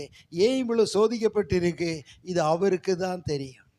ஒட்டன்சத்திரத்தில் நாங்கள் ஆராதிக்கிற தேவாலயத்திலே, நான் வழக்கமாய் போகிற ஆராதிக்கிற என்னுடைய ஆராதனைக்கு நான் போகிற தேவாலயத்திலே கிட்டத்தட்ட 500 பேர் இருக்குது நம்ம அங்கத்தினர்கள். ஆங்கில ஆராதனை உண்டு, அதில் ஒரு 100-150 பேர் வருவாங்க. மீதி 350-400 பேர் தமிழ் ஆராதனைக்கு வருவாங்க. ஒரு ஞாயிற்றுக்கிழமை தமிழ் ஆராதனையிலே நான் செய்தி கொடுத்துட்டு இருந்தேன். மாதத்தில் ஒரு ஞாயிற்றுக்கிழமை அங்கே நான் செய்தி கொடுப்பது வழக்கம். தமிழ் ஆராதனையிலே நான் செய்தி கொடுத்துட்டு இருந்தேன். நிறைய மக்கள், ஒரு 400க்கும் மேற்பட்டவங்க இருப்பாங்க. ஆலயம் நிரம்பி வழிஞ்சு வெளியெல்லாம் இருப்பாங்க. அங்கெல்லாம் ஸ்பீக்கர் வச்சுருக்கு. அன்றைக்கி காணிக்கையெல்லாம் எடுத்து முடித்த பிறகு தான், இதே போல் தான் இப்போ நீங்கள் செஞ்ச போல தான் அங்கேயும் காணிக்கையெல்லாம் முடித்த பிறகு தான் செய்தி முடித்து ஜெபிக்கும் பொழுது கர்த்தருடைய பரிசுத்த ஆவியானவர் சொன்னார், மக்கள் காணிக்கை போடும் பொழுது, ஆலயத்தில் காணிக்கை எடுக்கும் பொழுது, காணிக்கை கொடுக்கும் பொழுது, காணிக்கை போட என் கையில் ஒன்றுமே இல்லையேன்னு கண்ணீர் விட்ட ஒரு தாய் இந்த இடத்துல உண்டு. அவளுடைய கண்ணீர் தேவனுக்கு உகந்த காணிக்கை என்று சொன்னார். ஜெப வேளையிலே ஆவியானவர் எதையாகலும் சொல்ல சொன்னார், நான் சொல்லிடுவேன். அது என்னுடைய கடமை, என்னுடைய பொறுப்பு. அவர் சொன்னதை நான் சொல்லிட்டேன். கண்ணை மூடி இருக்கும், இதே போல் ஒரு மைக்கு தான் கையில் இருக்கும். அவருடைய வார்த்தையை சொல்வதற்கு தான் அவர் என்னை அனுப்புகிறார். ஆகையினாலே சொல்லிட்டேன், காணிக்கை வேளையிலே எனக்கு காணிக்கை போட ஒன்றுமே இல்லை என்று கண்ணீர் விட்ட அம்மா, உங்கள் கண்ணீர் தான் தேவனுக்கு பிரியமான காணிக்கை இந்த நாளிலேன்னு சொன்னேன். ஆராதனை முடிந்தது. நாங்கள் ஆலயத்தை விட்டு வெளியேறுகிறோம். இதே போல் பின்னாலே ஒரு வாசல் உண்டு. பாஸ்டரிடத்தில் பேசி, மூப்பர்களிடத்தில் பேசி, பெரியவர்களிடத்தில் பேசி, கூட்டமெல்லாம் வெளியே போன பிறகு பின்னாலே நான் போகிறேன். அந்த வாசல் படியிலே போகும் பொழுது ஒரு பாட்டியம்மா அங்கே நின்றாங்க. உங்களை பார்க்கத்தான் நின்றுட்டு இருக்கேன்னாங்க. நான் கேட்டேன், என்னம்மான்னு கேட்டேன். அந்த அம்மா சொன்னாங்க, நீங்கள் காணிக்கை இல்லாமல் கண்ணீர் விட்ட ஒரு அம்மாவை பற்றி பேசுனீங்களே, அது நான் தான்னாங்க. நான் சொன்னேன், ரொம்ப சந்தோஷம், உடனே உங்களை பார்த்ததில் எனக்கு ரொம்ப சந்தோஷம், என்ன ஆச்சுன்னு கேட்டேன். அந்த அம்மா சொன்ன காரியம், எனக்கு வயசாச்சு, என் பிள்ளைகளை யாரும் எனக்கு ஒன்றுமே தரமாட்டாங்க, நான் வேலைக்கு இப்போ போக முடியாது, வீட்டில் தான் இருக்கிறேன், என் கையில் ₹1 கூட இல்லை, காசு இல்லாமல் தான் இருக்கிறேன், ஞாயிற்றுக்கிழமை ஆச்சு, ஆராதனைக்கு போகாமல் இருக்க முடியல, எப்படியாவது சர்ச்சுக்கு வரணுமேன்னு பிள்ளைகள்கிட்ட கேட்டேன். அதெல்லாம் ஒன்றும் வேண்டாம், நீ போய் தூங்குன்னாங்க. என் பிள்ளைகள் தரமாட்டாங்கன்னு எனக்கு தெரியும். அதனாலே அதிகாலையில் எந்திரிச்சு நடக்க ஆரம்பித்தேன். பஸ்ஸுக்கு காசு இல்லை. அதிகாலையில் எந்திரிச்சு நடக்க ஆரம்பித்தேன். எப்படியாவது சர்ச்சுக்கு போய்த்தான் ஆகணும். நடந்து நடந்து நடந்து அங்கே காலையில் 8:30 மணிக்கு ஆராதனை. நான் 8:30 மணிக்கு சர்ச்சுக்கு வந்துட்டேன். ஆராதனையில் பங்கு பெற்றேன். ஆனால் ஐயா, காணிக்கை எடுக்கிற நேரத்தில் இதே போல் பெட்டி இருக்குது. மக்கள் வந்து வரிசையாக வந்து காணிக்கை போடும் பொழுது நான் நினச்சேன், என் ராஜாவுக்கு கொடுக்க என் கையில் ஒன்றுமே இல்லை, நான் வெறுங்கையே வந்திருக்கிறேனே. நான் ஏசுப்பாட்ட சொன்னேன், இடது பக்கம் வலது பக்கம் இருக்கிறவங்க எந்திரிச்சு போகிறாங்க சாமி, நான் போய் என்னத்தை போட, என் கையில் ஒன்றுமே இல்லையே, என்னுடைய நிலைமை உங்களுக்கு தெரியுமே.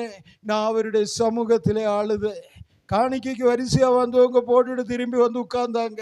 நான் கண்ணீர் மாத்திரம் தடைச்சேன். உட்கார்ந்து இருக்கும்போது தான் சொன்னீங்க, அந்த கண்ணீர் தான் தேவனுக்கு பிரியமான காணிக்கை என்று. நான் அந்த அம்மாவை கட்டி பிடித்தேன். என்னுடைய கண்ணிலேயும் கண்ணீர் வர நான் அந்த தாயினிடத்தில் சொன்னேன், ஏசப்பாவுக்கு ₹100 500 பெருசு இல்லைம்மா, நாங்கள் எல்லாம் அப்படி காமிக்கிறவங்க தான், ஆனால் நீங்கள் மனப்பூர்வமாக சொன்னீங்களே, அந்த கண்ணீர் தான் அவருக்கு பெருசு. அவர் அதைத்தான் விரும்புகிறார். உன் உள்ளத்தை அறிகிற தேவன் அதைத்தான் சொல்ல வரேன்.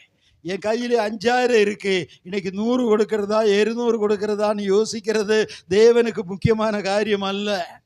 என் கையில் இல்லையே, என் ராஜாவுக்கு நான் எதை கொடுப்பேன் என்று 2 சொட்டு கண்ணீர் வரக்கூடிய அளவில் உன்னுடைய உள்ளம் உடைந்தது. அதுதான் கர்த்தருக்கு பிரியம். அவர் முகத்தை அல்ல, உள்ளத்தை பார்க்குகிற தேவன். கர்த்தர் பூமியில் இருந்து பணம் எடுத்து போனதாக எனக்கு தெரியாது. இதுவரைக்கும் ஆயிரக்கணக்கான சபைகளுக்கும் கன்வென்ஷன் கூட்டங்களுக்கும் போயிருக்கிறேன்.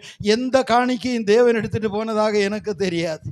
அதெல்லாம் மனிதர்கள் பயன்படுத்துவாங்க. அதுக்காக கொடுக்க வேண்டாம் நான் சொல்ல வரல. சர்ச்சுக்கு பணம் தேவை, கொடுக்க வேண்டியதுதான். ஆலயத்தில் நாம் கொடுக்கிற காணிக்கை தேவனுடைய ஊழியத்திற்கு தான் செலவழிக்கப்படுகிறது, கொடுக்க வேண்டியதுதான். ஆனால் அந்த பணத்தை நம்பி வருகிறவர் அல்ல இயேசு சாமி. அவர் உன்னுடைய உள்ளத்தை காண வருகிறவர். அவருக்கு தேவை அதுதான். நான் நிறைய கொடுத்துட்டேன்னு சொன்னால் அவர் சிரிப்பார். ஏன்னா அவருக்கு அதெல்லாம் பெருசல்ல. பூமியும் அதன் நிறைவும் கர்த்தருடையது. அவருடைய பரிபூர்ணத்தில் இருந்து எனக்கும் உங்களுக்கும் தருகிறார். யோவான் 1:16, அவருடைய நிறைவிலிருந்து நாம் கிருபையின் மேல் கிருபை பெறுகிறோம். இல்லாதவர்களுக்கு கொடுக்குகிற தேவன் தானே, ஒன்றும் இல்லாதவர்களுக்கு கொடுக்குகிற கர்த்தர் தானே. ஞானம் இல்லாதவர்களுக்கு ஞானம், பலன் இல்லாதவர்களுக்கு பலன், பணம் இல்லாதவர்களுக்கு பணம், இடம் இல்லாதவர்களுக்கு இடம், வீடு இல்லாதவர்களுக்கு வீடு, பிள்ளைகள் இல்லாதவர்களுக்கு பிள்ளைகள். எது உங்களுக்கு இல்லையோ அதை தருகிற தெய்வம் தானே. அவருக்கு கொண்டு போய் கொடுத்து நீங்க எப்படி திருப்திப்படுத்த முடியும்? இல்லை, மாறாக அவர் தந்ததிலிருந்து அவருக்கு இன்னும் சந்தோஷமாய் கொண்டு வந்து கொடுக்குகிறோம். நான் சொல்லி இருக்கிறேன், கர்த்தருடைய கிருபையினாலே எனக்கு நல்ல வருமானம், நல்ல சம்பளம் உண்டு. நான் விரும்பினால் ஒரு 5000 ரூபா பிஸ்கட் இன்னைக்கு வாங்கி வீட்டில் கொண்டு வச்சு சாப்பிட முடியும். ஆனால் அதை விட என்னுடைய பிள்ளைகள் ஒரு பாக்கெட்டு பிஸ்கட் எடுத்து உடைச்சி அதில் அவங்க 2 கடி கடித்து மீதி எடுத்துகிட்டு வருவாங்களே, இந்தாங்க என்ன, அந்த பிஸ்கட்டுக்கு தாங்க ருசி, அந்த பிஸ்கட்டுக்கு தான் ருசி. என்னுடைய 5000 ரூபா பிஸ்கட் பெருசல்ல, அவங்க கொண்டு வந்து கொடுப்பாங்க. தாத்தாவுக்கு தெரியும் நான் என்ன சொல்கிறேன், இங்கே இருக்கிற பாட்டிமாருக்கும் தாத்தாமாருக்கும் தெரியும். அந்த பிஸ்கட்டினுடைய ருசி வேற எதுக்கும் வராது. தகப்பனும் அதைத்தான் விரும்புகிறார். அவர் தந்ததிலிருந்து நீங்க பெற்று திருப்தி அடைந்து உள்ளத்தில் பூரிப்படைந்து உங்களுக்கு கொண்டு வந்திருக்கிறேன்னு சொல்லி போட்டு வாருங்க, அவருடைய உள்ள மகிழ்ச்சி அடையும். கர்த்தருக்கு ஸ்தோத்திரம். அவருக்கு அதான் வேணும். ஆண்டவர் தம்முடைய ஜனத்தை அழைக்குகிற தேவன். அதுதான் முதலாவது அவர் சொன்ன காரியம், என்னுடைய சமூகத்திற்கு வாங்க. இரண்டாவதாக அவருடைய சமூகத்திற்கு வரும் பொழுது அவர் எதிர்பார்க்குகிற காரியம், தேவனுடைய ஜனம் தேவனிடத்தில் பேச வேண்டும். நேரம் இல்லை, எனக்கு தெரியும், நான் சீக்கிரமாக போய்த்தான் ஆகணும். இந்த மோசே தேவனுடைய அழைப்பை கேட்டு மலைக்கு ஏறி போனார், சீனாய் மலைக்கு ஏறி போனார். வேதம் சொல்லுகிறது, அந்த சீனாய் மலையில் மோசே போன உடனே தேவன் வந்து பேசினாரா? இல்லை, ஒன்றுமே காணோம். அந்த மலையின் உச்சியில் மேகம் மூடி இருந்தது. மேகம்தான் உண்டு. இது என்னோட வம்பார் ஆண்டவரை, மேகம் காணவா என்ன கூப்பிட்டீங்கன்னு மோசே கேட்டுட்டு இறங்கி வந்திருக்கலாம். இந்த மேகத்தில் இருப்பதற்கு எனக்கு என்ன பைத்தியமானு கேட்டிருக்கலாம். அல்லது என்கிட்ட ஆண்டவர் பேசினாரா, இல்லை எனக்கு ஏதோ பிரமை ஏற்பட்டுருச்சா, ஆண்டவரை தான் பேசினாரான்னு தெரியலன்னு சொல்லி இருக்கலாம். 1000 சாக்குகள் சொல்லி இருக்கலாம். ஆனால் தேவனுடைய வார்த்தையை கேட்ட மோசே 6 பகலும் 6 இரவும் சீனாய் மலையில் மேகத்தின் நடுவில் அமர்ந்திருந்தார். அழைத்தவர் பேசும் வரைக்கும் இந்த இடத்தை விட்டு அசைய மாட்டேன்னு உட்கார்ந்து இருந்தான். உங்களுக்கு தெரியுமா, சீனாய் மலை இன்னைக்கும் உண்டு. இதெல்லாம் கட்டுக்கதைகள் அல்ல, உண்மையான கதைகள். காசு இருந்தால் போய் பார்க்கலாம். இன்னைக்கு 1.25 லட்சம் ரூபாய் இருந்தால் நீங்கள் எருசலேமுக்கு போகலாம், சீனாய் மலை கூட பார்த்துட்டு வந்துடலாம்.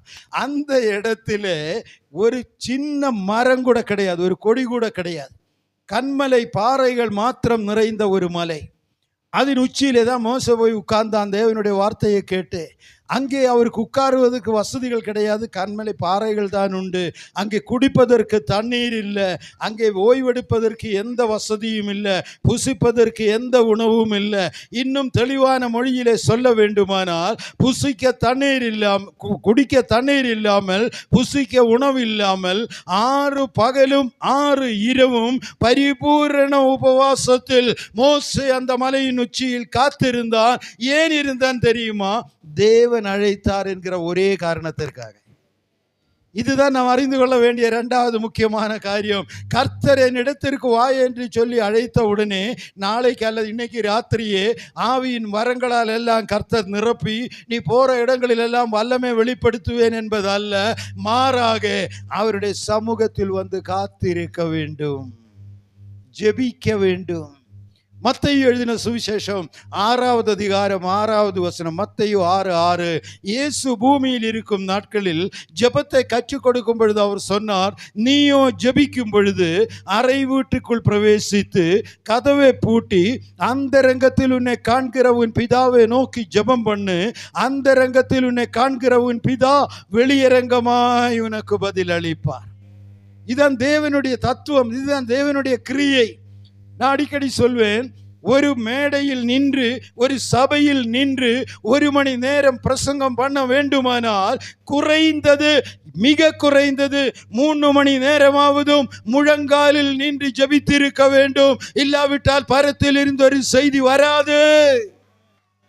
செய்தி வரணுமா, தேவனிடத்தில் கேட்க வேண்டும். பிரசங்கம் பண்ணல, கட்சிக்காரங்க பிரசங்கிக்கிறாங்களே, அவங்க என்ன முழங்கால நிற்கிறாங்க. நிறைய பிரசங்கியார்கள் இன்னைக்கு அப்படிதான் பண்றாங்க, என்னென்னமோ தத்துவங்களை பேசுறாங்க.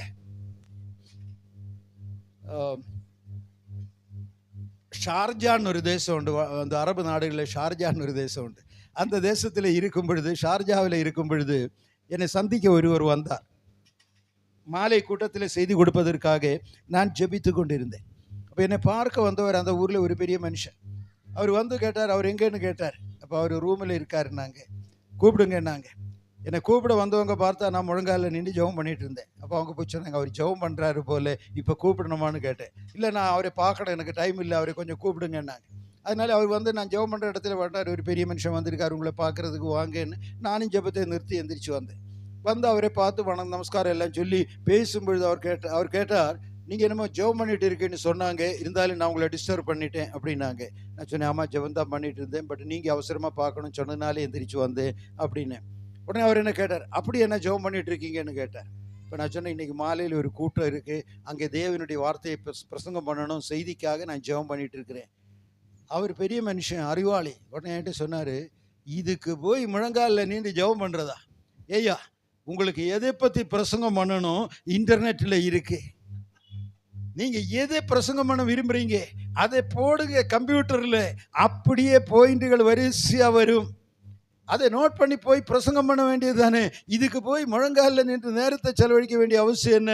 நீங்கள் எது பாவ மன்னிப்பை பற்றி பிரசங்கம் பண்ணோமா, போடுங்க, பாவ மன்னிப்புன்னு அடித்தா வருது, வரிசையாக வரும் உங்களுக்கு தலைப்புகள், அதை எடுத்து பிரசங்கம் பண்ணலாமே. அவர் பெரிய மனுஷன், நான் எல்லாம் கேட்டுட்டு இருந்தேன். அவர் நிறுத்தும் பொழுது நான் சொன்னேன், கர்த்தருடைய பெரிதான கிருபையினாலே இந்த நாள் வரைக்கும் கம்ப்யூட்டரை பார்த்து பிரசங்கம் பண்ணதில்லை, இனி சாகிற வரைக்கும் அது செய்ய விரும்புறதும் இல்லைன்னு சொன்னேன். தேவனுடைய வார்த்தை வரணுமா, கர்த்தரிடத்தில் கேட்க வேண்டும். ஆண்டவரே, உம்முடைய ஜனத்திற்கு என்ன சொல்வது? கம்ப்யூட்டரில் பிரசங்கம் பண்ணலாம், கேட்குறவங்க தூங்குவாங்க, அவ்வளோதான். ஏன்னா அவங்க எல்லாரும் வீட்டில் இன்றைக்கி கம்ப்யூட்டர் இருக்குது, அல்லது மொபைல் ஃபோனாவது எல்லாரும் வீட்டில் இருக்குது, நீங்களும் வீட்டில் போய் பார்க்கலாம். அதுக்கு மேடையும் மைக்கும் தேவையில்லை. தேவனிடத்தில் பெற்றுக்கொண்டு கர்த்தர் தருகிற செய்தியை தம்முடைய ஜனத்திற்கு சொல்வதற்கு தான் கர்த்தர் ஜனங்களை அழைக்கிறார். அது பெற்றுக்கொள்ள வேண்டுமானால் முழங்காலை தவிர வேற வழியே கிடையாது. முழங்காலில் நின்று ஜெபிக்கணும், ஜெபிக்கணும், ஜெபிக்கணும். இன்னும் உண்மை அறியணுமே, இன்னும் கிட்டி சேரணுமே. நீங்கள் ஜெபிக்க ஜெபிக்க ஜெபிக்கத்தான் இயேசு யார் என்பதை உங்களால் அறிந்து கொள்ள முடியும். அநேகருக்கு இயேசு யார் என்பதை தெரியாமல் இருப்பதற்கு காரணம் தான் வாழ்க்கையில் ஜெபம் கிடையாது. ஜெபிக்க முடியாமல் வாழ்ந்து கொண்டிருக்கிறோம், தத்துவ ஞானம் பேசிக்கொண்டிருக்கிறோம், வேத சாஸ்திரங்கள், வேதாகம கல்லூரிகளில் கற்றுக்கொண்ட சாஸ்திரங்கள் பேசிக்கொண்டிருக்கீங்க, அதை சொன்னவர் யாருன்னு தெரியாது. ஆண்டவருக்கு மிகப்பெரிய வருத்தம் தான். இயேசு உலகத்தில் இருக்கிற நாட்களில் சீஷர்களை பார்த்து கேட்டாங்க, நீங்கள் என்னை யாருன்னு நினைக்கிறீங்கன்னு கேட்டாங்க. அவர் யாருன்னு தெரியாம தான் சீஷர்கள் அப்போஸ்தலர்கள் கூடவே நடக்கிறாங்க. பழைய ஏற்பாடு காலத்திலே ஆண்டவர் கேட்டார், 2 இடம் வாசிக்கலாம் மேடம், சொல்லி போறேன். ஏசாயா தீர்க்கதரிசியின் புத்தகம் 1வது அதிகாரம் 3வது வசனத்தை எடுத்து வாசித்து பாருங்க. தீர்க்கதரிசியின் மூலமாய் ஆண்டவர் சொல்லுகிறார், மாடு தன்னுடைய எஜமானனை அறிகிறது, கழுத தன்னுடைய எஜமானனுடைய முன்னணி அறிகிறது, என் ஜனமோ என்னை அறியாமல் இருக்கிறார்களே. பாருங்க அவருடைய துக்கம் எவ்வளவு பயங்கரம். எரேமியா தீர்க்கதரிசியின் புத்தகம் 4வது அதிகாரம் 22வது வசனம். எரேமியாவை கொண்டு பேசும்பொழுது கர்த்தர் சொல்லுகிறார், என் ஜனம் அறிவில்லாதவர்கள், அவர்கள் என்னை அறியாமல் இருக்கிறார்களே. இயேசு யாருன்னு உங்களுக்கு தெரிய வேண்டாமா? பிரசங்கம் கேட்டால் ஆகாதுங்க, கதை கேட்டால் ஆகாதுங்க, டிவி பார்த்தால் ஆகாதுங்க, சினிமா பார்த்தால் ஆகாதுங்க. முழங்காலில் நின்று அவரிடத்தில் பேசி பாருங்க. ஜெபிக்க ஜெபிக்க ஜெபிக்க ஜெபிக்க ஜெபிக்க அவரை இன்னும் இன்னும் இன்னும் இன்னும் உங்களால் அறிந்து கொள்ள முடியும். ஆகையால் தான் ஃபாதர் பெர்க்மன்ஸ் பாடினார், இன்னும் உம்மை அறியணுமே, இன்னும் கிட்டி சேரணுமே. ஹல்லேலூயா, ஹல்லேலூயா. இயேசுவை அறிந்த தேவ பிள்ளைகளின் வாஞ்சி அதுதான். அவரை முழுமையாய் நம்ம ஒருவரும் அறிந்ததில்லை. அவரை அறியாததினால தான் அவர் ஒரு யூதன், அவருக்கு இவ்வளவு தாடி, அவருக்கு இவ்வளவு முடி, அவருக்கு அவர் தத்துவசாஸ்திரம் எல்லாம் பேசிட்டு இருக்கீங்க. அவர் அப்படிப்பட்டவரே கிடையாது. இயேசுவின் மார்போடு சாய்ந்திருந்த அப்போஸ்தலன் யோவான் சொல்லுகிறான். யோவான் 13வது அதிகாரத்தில் சொல்கிறார், கர்த்தருக்கு பிரியமான சீஷன், அவருடைய மார்போடு சாய்ந்திருந்தவன் என்று தம்மை குறித்து எழுதின யோவான் இயேசு வெளிப்பட்ட நாளில் பத்மோ தீபில் அமர்ந்திருக்கும் பொழுது வெளிப்படுத்தின விசேஷம் 1வது அதிகாரம் 12வது வசனத்திலிருந்து வாசித்து பாருங்க. யோவான் சொல்லுகிறார், அவருடைய முகம் சூரியனை விட பிரகாசமாயிருந்தது, அவருடைய முடி வெண்மையாயிருந்தது, அவருடைய சரீரம் பிரகாசமயமாயிருந்தது, அவருடைய பாதங்கள் வெள்ளோட்டை போல் இருந்தது, அவருடைய சத்தம் பெருவெள்ளத்தின் இரைச்சல் போல் இருந்தது. கடைசியாக யோவான் சொல்லுகிறார், அவரை கண்டு நான் செத்தவனை போல கீழே விழுந்து விட்டேன். என்ன யோவானே, நீங்க தானே அவருடைய மார்பில் சாய்ந்திருந்த ஆளு, கர்த்தருக்கு பிரியமான சீஷன்? இல்லைங்க, நீங்க படத்தில் காண்கிற இயேசு இயேசு அல்ல. அவர் யாருன்னு தெரியணுமா? நீங்க முழங்கால நின்று ஜெபிக்கணும், ஜெபிக்கணும்.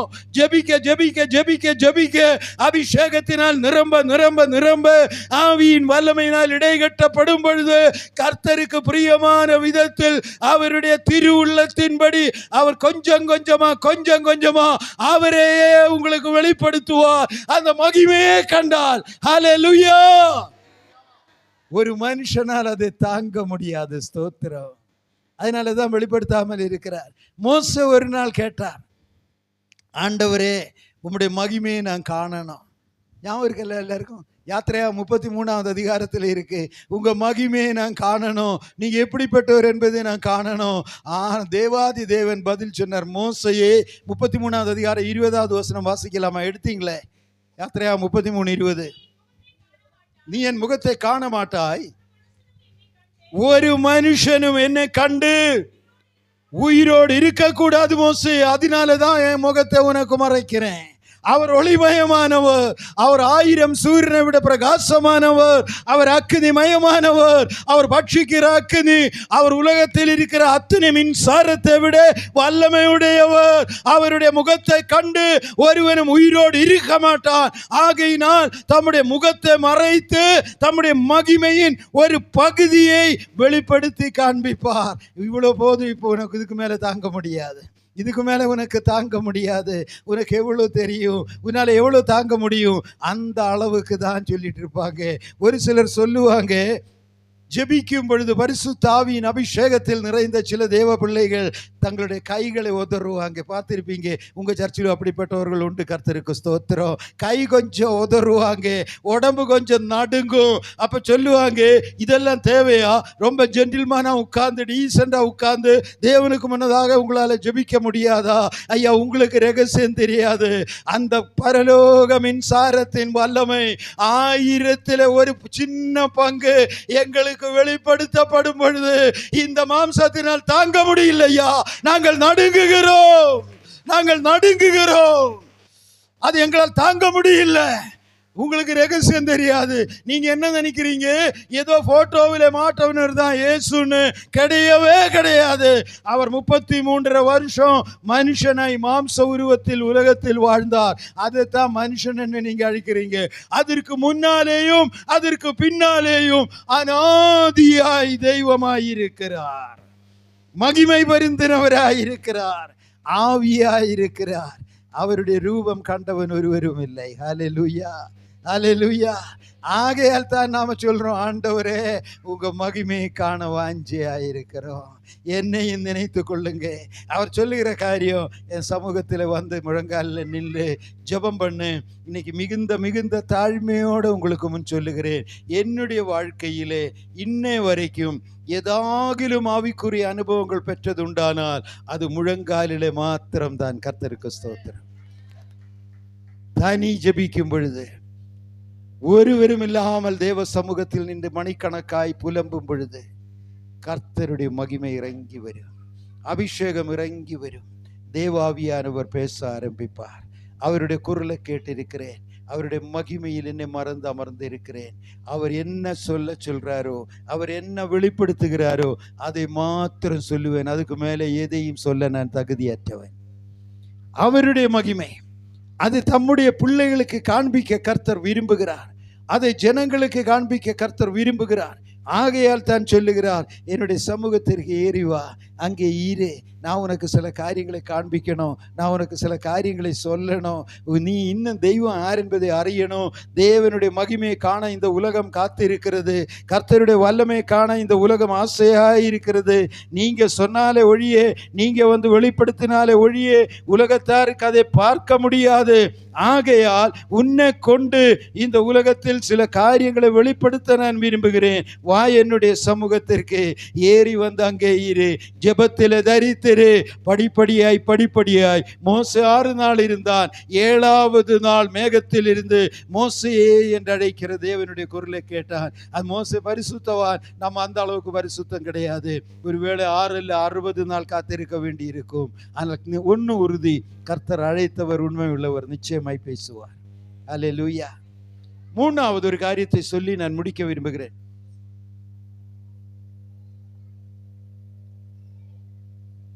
1 கொரிந்தியர் 6வது அதிகாரம் 17வது வசனம்.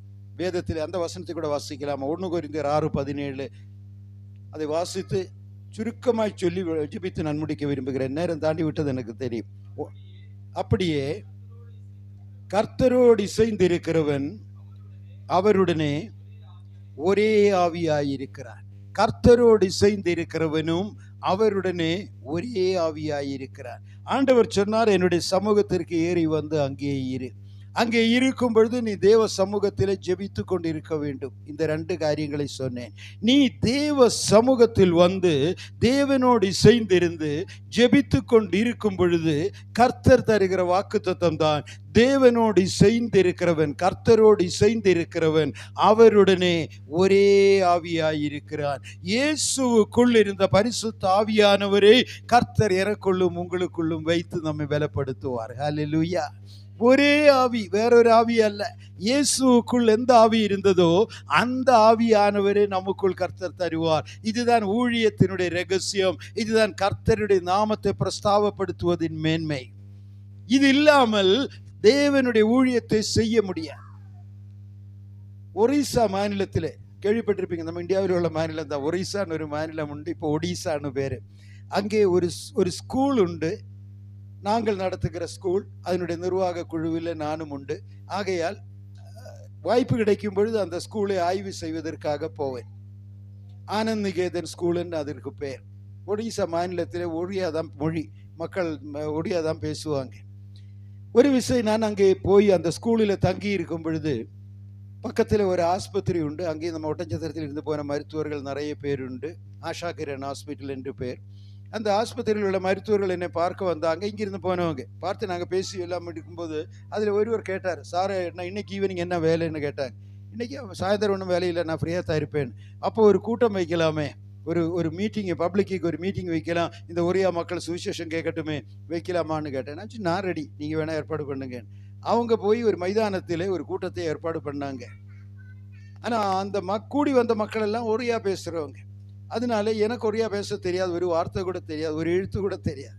அதனால அங்கே இருக்கிற அந்த ஆஷாகிரன் மருத்துவமனையினுடைய மருத்துவர் ஒருவர் சொன்னார், நீங்கள் இங்கிலீஷில் ஆங்கிலத்தில் பேசுங்க, நான் மொழிபெயர்க்கிறேன்னு. சரின்னு சொல்லிட்டு நான் ஆங்கிலத்தில் செய்தி கொடுத்தேன். அவர் மொழிபெயர்த்து கொண்டிருந்தார் ஒரியா மொழியில். அந்த கூட்டம் நடந்து கொண்டு இருக்கும் பொழுது கர்த்தருடைய ஆவியானவருடைய செயல்பாடினாலே அங்கே இருந்த ஒரு பாட்டியம்மா, பேய் பிடித்த அசுத்தாவி பிடித்த ஒரு பாட்டியம்மா, அதுக்கு இந்த அசுத்தாவியினுடைய செயல்கள் வெளிப்பட்டது. அதுக்கு ஆகுன்னு கத்தவும் கூச்சல் போடவும் பிரச்சனைகள் உருவாக்க ஆரம்பித்தது மக்கள் மத்தியில் இருந்து. அதை நான் கவனித்தேன். பிரசங்கிக் கொண்டு இருக்கும் பொழுதே அதை கவனித்தேன். என்ன செய்யறதுன்னு தெரியல, எப்படி மேடையை விட்டு இறங்கி போக முடியாது. செய்தி முடிந்தது, ஜெபம் முடிந்தது, கூட்டம் முடிந்த உடனே அந்த பாட்டியம்மாவை அவங்க கூட்டிட்டு வந்தாங்க. இப்போ ஜெபம் பண்ணி இந்த அசுத்தாவியை துரத்தி விடுங்கன்னு சொன்னாங்க. நான் பார்த்தேன், அந்த அம்மாவுக்கு ஒரியாவை தவிர வேற எந்த ஒரு மொழியும் தெரியாது. தமிழும் தெரியாது, இங்கிலீஷும் தெரியாது, ஹிந்தியும் தெரியாது, ஒரியா மட்டும்தான் தெரியும். எனக்கு ஒரியாவில் ஒரு எழுத்து கூட தெரியாது. இந்த அம்மாட்ட எப்படி பேசுறதுன்னு எனக்கு தெரியல. பொல்லாத ஆவியை போன்னு தமிழ்லையோ இங்கிலீஷ்லையோ சொன்னால் என்ன பேசுதுன்னு இந்த அம்மாவுக்கு புரியாது. இதுகிட்ட இப்போ எப்படி பேசுறது? அதனால எனக்கு மொழிபெயர்த்த டாக்டரை பார்த்து, மருத்துவரை பார்த்து நான் கேட்டேன், இவ்வளோ தூரம் எனக்கு ஹெல்ப் பண்ணீங்களே, இப்போ ஒரே ஒரு ஹெல்ப்பு, நான் ஆங்கிலத்திலேயே திருப்பி ஜெபம் பண்ணிக்கிறேன், நீங்கள் கொஞ்சம் மொழிபெயர்த்து சொல்கிறீங்களான்னு கேட்டேன். அவர் டாக்டராக இருந்தாலும் சொன்னார், இதை பேய் பிசாசு வேலைக்கு நான் இல்லை சார்ன்னார். நீங்கள் வேணா இன்னொரு பிரசங்கம் பண்ணுங்க, நான் மொழிபெயர்க்கிறேன், ஆனால் பேய் பிசாசு விளையாட்டுக்கு நான் இல்லை, தயவுசெய்து என்ன விட்டுருங்கன்னார். அதுவும் போச்சு. அப்போ எனக்கு தெரியல, இதுகிட்ட எப்படி டீல் பண்ணுறேன்னு தெரியல, இதுகிட்ட பேசணுமே, போனாவது சொல்லணுமே, அதுக்கு என்ன வழின்னு தெரியல. அப்போ நான் ஒரு நிமிஷம் கண்களை மூடி ஆண்டவரை நோக்கி பார்த்தேன். ஏசப்பா, உங்கள் நாமத்தில் வந்திருக்கிறேன், உங்கள் ஊழியக்காரனாக வந்திருக்கிறேன். இப்போ ஒரு பேய் பிடித்த அம்மாவை கொண்டு வந்து முன்னால் நிறுத்தி இருக்கிறது. இதை விட்டுட்டு போக எனக்கு விருப்பம் இல்லை, ஆனால் என்ன செய்யணும்னு எனக்கு தெரியல, நீங்கள் தான் எனக்கு உதவணும்னு ஜெபம் பண்ணேன். ஒரு நிமிஷம்தான். நான் ஜெபம் பண்ணும் பொழுது உள்ளத்தில் தேவனுடைய ஆவியானவர் பதில் தந்தார். அவர் என்ன சொன்னார் தெரியுமா? மார்க்கு சுவிசேஷம் 16வது அதிகாரம் 17வது வசனம். உயிர்த்தெழுந்த இயேசு கிறிஸ்து சொன்னார், என் நாமத்தினாலே நீங்கள் அசுத்த ஆவிகளை துரத்துவீர்கள். அந்த வசனம் தான் என் உள்ளத்தில் வந்துச்சு. எனக்கு மிகப்பெரிய ஆச்சரியம். அப்போ நான் திருப்பி அவர்கிட்ட கேட்டேன், அப்போ வேற எதுவும் சொல்ல வேண்டாமா, உங்கள் பேர் சொன்னால் போதுமானு கேட்டேன். ஆவியானவர் பதில் தந்தார், அதுதான் இயேசு சொன்ன வார்த்தை, நீ அதுக்கு கீழ்ப்படிஞ்சால் இப்போ காரியம் நடக்கும்னா. இயேசு சொன்ன வார்த்தைக்கு நீ கீழ்ப்படிந்தால் இப்போ காரியம் நடக்கும். போதும் சாமின்னு சொன்னேன். தட்ஸ் இனஃப், எனக்கு போதும், இதுக்கு மேலே ஒன்றும் தேவையில்லை. இந்த ஒடியா மட்டும் தெரிந்த பாட்டியம்மா இருக்கிற இடத்துக்கு போய் அவங்க தலையில் இந்த ஒன்றுக்கு உதவாத பலவீன கரத்தை வைத்து ஆங்கிலத்தில் சொன்னேன், in the name of Jesus I command you, உயிர்த்தெழுந்த இயேசுவின் நாமத்தில் உனக்கு கட்டளையிடுகிறேன், விலகு என்று சொன்னேன். ஆங்கிலத்தில் தான் சொன்னேன். நிச்சயமா அந்த அம்மாவுக்கு ஒண்ணுமே புரிஞ்சிருக்காது. ஆனா அடுத்த வினாடி அந்த அம்மா கூச்சல் போட்டு என்னமோ பேசுது. அப்ப பின்னாலே இருந்தவர்கள்ட்ட நான் கேட்டேன், என்னதான் பேசுதுன்னு. நான் போயிடுறேன் விட்டுருங்கன்னு தான் சொல்றாங்கன்னாங்க. அது போயிடுச்சுங்க, விலகிருச்சு. எனக்கும் ஆச்சரியம், என்னுடைய வாழ்க்கையில் ஒரு புது அனுபவம். இது என்னடா புதுசா இருக்கு, நமக்கு பேச தெரியல, அதுக்கும் பேச தெரியல, ஆனால் அசுத்தாய் போயிடுச்சு, பாட்டியம்மா நல்லா இருந்துச்சு. நான் அன்னைக்கு நான் தங்கி இருந்த ஸ்கூலில் என்னுடைய அறைக்கு திரும்ப வந்தேன், முழங்காலில் நின்றேன், கர்த்தருக்கு நன்றி செலுத்தினேன், ஆவியானவர்களுக்கு நன்றி செலுத்தி கேட்டேன், எனக்கு ஒன்றும் தெரியாத நேரத்தில் எப்படி அந்த அசுத்தாவி விலகிருச்சுன்னு கேட்டேன். ஆவியானவர் சொன்னார், அதுதான்ப்பா உனக்கு வசனத்தை ஞாபகப்படுத்தினேன், இயேசுவின் நாமத்திலே உன் மொழியெல்லாம் தேவையில்லைன்னார். உன் மொழியெல்லாம் தேவையில்லை, உன்னுடைய ஞானமெல்லாம் தேவையில்லை, இயேசுவின் நாமம் அதுதான் அசுத்தாவியை துரத்தும். அதனால தான் வேதம் சொல்லுகிறது, கர்த்தரோடு இசைந்திருக்கிறவன் அவருடனே ஒரே ஆவியாக இருக்கிறார். உங்க ஞானம் தேவையில்லைங்க, உங்க பலன் தேவையில்லை, உங்களுக்கு இருக்குன்னு நீங்க நினைக்கிற எதுவுமே தேவையில்லை. அவருடைய அபிஷேகம் போதும். அபிஷேகத்தினால் நுகங்கள் முறிந்து போ. வியாதி குணமாகணுமா, உங்களுக்கு மருத்துவம் எல்லாம் தெரியணும் அவசியம் கிடையாது. உங்களுக்கு அபிஷேகம் இருந்தா போதும், பரிசுத்த ஆவியானவர் உங்களுக்குள்ள இருந்தா போதும். நானே உன் பரிகாரியாகிய கர்த்தர் என்று சொன்னவர் உங்களை அபிஷேகம் பண்ணி இருந்தால், எந்த சூழ்நிலையிலும், எந்த இடத்திலும், எந்த கட்டப்பட்ட குடும்பத்திலும் கர்த்தர் உங்களை பயன்படுத்த முடியும். அவரே பரிகாரி, நானும் நீயும் அல்ல. உடைக்கப்பட்ட குடும்பங்கள் இன்னைக்கு ஒன்னாய் வாழ்ந்து கொண்டு இருப்பதை பார்க்கிறேன். கர்த்தருக்கு நன்றி செலுத்துகிறேன். காரணம், அவரே பரிகாரி, அவரே பரிகாரி. கடன் தொல்லையில் இருந்தவர்கள் இன்னைக்கு வசதியாக வாழ்ந்துட்டு இருக்காங்க, அவரே பரிகாரி. வியாதியில் இருந்தவர்கள் இன்னைக்கு ஆரோக்கியமாக இருக்கிறாங்க, அவரே பரிகாரி. என்னுடைய பலவீனத்தில் அவருடைய பலன் பூர்ணமாய் விளங்கும். அவர் சொல்லுகிறார், கர்த்தரோடு இசைந்திருக்கிறவன் அவருடனே ஒரே ஆவியாய் இருக்கிறார். ஆகையினால் முடிப்பதற்கு முன்னதாக அதை சொல்லித்தான் முடிக்கணும், ஆவியானவர் வற்புறுத்துகிறதுனால சொல்கிறேன். ஆகையினால் தான் தேவனோடு இசைந்திருந்து ஜெபிக்கிற தேவ பிள்ளை பல நேரங்களிலும் இந்த தமிழ் மொழி மறந்து பரலோக மொழியிலே துதிக்க ஆரம்பிக்கிறது. ஹல்லேலூயா, ஹல்லேலூயா. நீ பேசுகிற மொழி உலகத்தாருக்கு தெரியாமல் போகலாம், நீ ஜெபிக்கிற வார்த்தை உலகத்தாரால் புரிந்து கொள்ள முடியாமல் போகலாம், ஆனால் அங்கே தூதர்களுக்கு தெரியும், ஏன்னா அது அந்த உலகத்தினுடைய மொழி. ஹல்லேலூயா. ஆகையால் தான் வேதம் சொல்லுகிறது, 1 கொரிந்தியர் 14 வசனம், அந்நிய பாஷையில் ஜெபிக்கிறவன் தேவனிடத்தில் ரகசியங்களை பேசுகிறார்.